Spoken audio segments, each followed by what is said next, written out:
ఖగోళ విజ్ఞానం చెప్పుకోదగినంతగా అభివృద్ధి చెందిన తర్వాత కూడా ఎన్నాళ్లుగానో మానవుడి మది ఆరాటం తీరడం లేదు. నానాటికి అతనిలోని జిజ్ఞాస రెండింతలు, మూడింతలు, కొండంతలు అవుతూనే ఉంది. ఈ సువిశాల బ్రహ్మాండంలో తనకు తోడుగా మరే గ్రహంలోనైనా ఏదో ఒక రూపంలో జీవం ఉందా లేదా అనే వెతుకులాటకు జవాబు కోసం నిరీక్షిస్తున్నాడు. ఈ అన్వేషణకు అంతం లేదు. సుదూర రోదసి నుంచి ఏవో గుర్తు తెలియని సంకేతాలు అందుకోవడం, వాటిని విశ్లేషించడం, అవి అంతరిక్షంలో జనించిన కాస్మిక్ తరంగాలని, పరీక్షల నిమిత్తం మనిషి పంపించిన ఏ అంతరిక్ష నౌక నుంచో వచ్చిన రేడియో సంకేతాలని తెలుసుకుని మళ్లీ కొత్త ప్రయోగాలను చేపట్టడం జరుగుతూనే ఉంది. ఇప్పటి తాజా సంగతి ఏంటంటే, ప్రతి 6:30 గంటలకు అందుతున్న రేడియో సిగ్నల్స్ మన శాస్త్రవేత్తల్లో కుతూహలాన్ని కలిగిస్తున్నాయి. భూమి మీద మనిషి అనే ఒక బుద్ధిజీవి ఉందని తెలుసుకున్న ఏ గ్రహాంతర నాగరికతో ప్రసారం చేసిన సంకేతాల అన్నది విశ్లేషించే పనిలో పడ్డారిప్పుడు. 2024 జనవరి నెలలో పశ్చిమ ఆస్ట్రేలియాలోని ASKAP రేడియో టెలిస్కోప్ రికార్డ్ చేసిన రహస్య రేడియో సంకేతాలివి. ఆ రేడియో సంకేతాల చిత్రాలను ఇంటర్నెట్లో అందరికీ అందుబాటులో ఉంచారు. ఈ తరహా రేడియో సంకేతాలను మనిషి ఎప్పుడూ ప్రసారం చేయలేదని, ఇవి చాలా నెమ్మదిగా ప్రయాణిస్తున్నాయని, బహుశా ఇవి ఏలియన్ సివిలైజేషన్ వే అయ్యుండాలని ఊహిస్తున్నారు. ఇంకా చెప్పాలంటే ఇవి 1970ల్లో భూమి నుంచి ప్రసారం చేసిన రేడియో సిగ్నల్స్కు జవాబుగా వచ్చిన రేడియో సిగ్నల్స్ అయ్యుండాలని కూడా అనుకుంటున్నారు. 1974వ సంవత్సరంలో పోర్టోరికోలో ఏర్పాటు చేసిన ఎరెసిబో టెలిస్కోప్ నుంచి మన భూగోళ ఖగోళ శాస్త్రవేత్తలు అంతరిక్షంలోకి కొన్ని రేడియో సంకేతాలను ప్రసారం చేశారు. కేవలం ఈ విశ్వంలో మన ఉనికిని మరో గ్రహాంతర జీవులకు తెలియజేయడమే ఆనాటి ప్రయోగ ఉద్దేశం. అసలు ఉన్నారో లేదో తెలియని వారి కోసం ఎలా పంపిస్తాం? ఎవరికైనా ఉత్తరం రాయాలంటే ఏదో ఒక చిరునామా అయితే ఉండాలి కదా. అవును, మెరిసియర్ 13 అనే స్టార్ క్లస్టర్ దిశగా మనం ఆ సంకేతాలను ప్రసారం చేశాం. భూమి నుంచి 25,000 కాంతి సంవత్సరాల దూరంలో ఉన్న సదరు నక్షత్ర మండలం దిశగా పంపించిన ఆ సంకేతం ద్విసంఖ్యామానంలో కూర్చబడింది. 1-0 అంకెలు మాత్రమే ఉండే బైనరీ కోడ్ గురించి మీకు తెలుసు కదా. కంప్యూటర్లో అంతర్గతంగా ఉండేది బైనరీ కోడ్ అనే సంగతి మీరు చదువుకునే ఉంటారు. సదరు బైనరీ కోడ్ను ఏ ఇతర గ్రహాంతర విజ్ఞానమైనా సరే సరిగ్గా క్రోడీకరించుకుని విశ్లేషించగలిగితే భూమి మీదే మానవుడి గురించి, అతని DNA గురించి, ఆకారం గురించి, ఈ విశ్వంలో మన భూగోళం ఉన్న అక్షాంశ రేఖాంశాల గురించి, దాని ఆకారం గురించి తెలుసుకునేలా ఆ సంకేతాన్ని రూపొందించి ప్రసారం చేశారు. ఆ చిరునామాలో ఎవరైనా బుద్ధిజీవులుండుంటే వాళ్ళు దీన్ని చదువుకుని తిరిగి ఉత్తరం రాస్తారనే ఉద్దేశంతోనే ఈ సిగ్నల్ పంపించారనమాట. ఎక్నాలెడ్జ్మెంట్ లెటర్ పెట్టినా కానీ దాన్ని వాళ్ళు ఓకే రిసీవ్డ్ అని తిప్పి పంపించగలరా మరి? ఇక ఇప్పుడు తాజా కాలానికి వచ్చేసారా? గత కొంతకాలంగా మన శాస్త్రవేత్తలు కూడా గుర్తు తెలియని సంకేతాలను అందుకుంటున్నారు. పశ్చిమ ఆస్ట్రేలియా ప్రాంతంలోని నిర్జన ప్రాంతంలో ఏర్పాటు చేసిన భారీ యాంటీనా డిషెస్ గురించి చెప్పుకున్నాం కదా. అదేనండి ASKAP రేడియో టెలిస్కోప్ సహకారం గురించి చెప్పేది.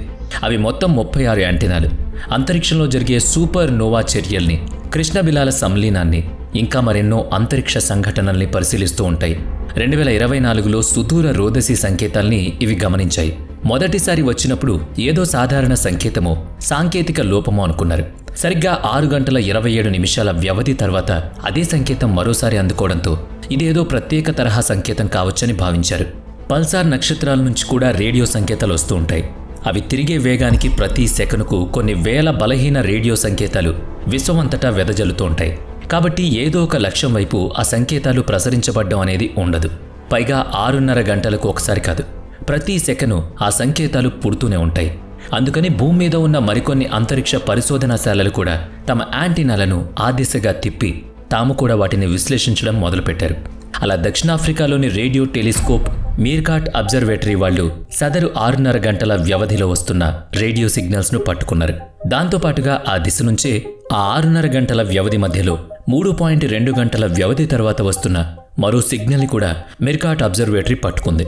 అంటే మొదటి రేడియో సిగ్నల్ ప్రతి 6:30 గంటలకు ఒకసారి వస్తుంటే వాటి మధ్య ప్రతి 3.2 గంటలకు మరో సిగ్నల్ వస్తోంది. న్యూట్రాన్ స్టార్ రేడియేషన్తో పాటుగా వెలువడే 2 వేర్వేరు పౌనఃపున్యాల రేడియో సంకేతాలు సైతం ఇంత నెమ్మదిగా వెలువడవు. ఇవి అంత నెమ్మదిగా వెలువడినట్లయితే వాటి అయస్కాంత క్షేత్రం కుప్పకూలుతుంది. ఇక వాటి నుంచి రేడియేషన్ వెలువడే అవకాశం ఉండదు. భౌతిక శాస్త్ర పరిభాషలో అవి మృత నక్షత్రాలుగా భావించబడతాయి. మరి ఈ అబ్జర్వేటరీలు గ్రహించిన సిగ్నల్స్ అటు పల్సారా స్టార్వి కావు, ఇటు న్యూట్రాన్ స్టార్వి కావనేది స్పష్టమైంది. ఇప్పుడు మరింత క్షుణ్ణంగా పరిశీలించిన తర్వాత ఈ రేడియో సిగ్నల్స్ను 1990లోనే విన్నట్టుగా చెప్పారు.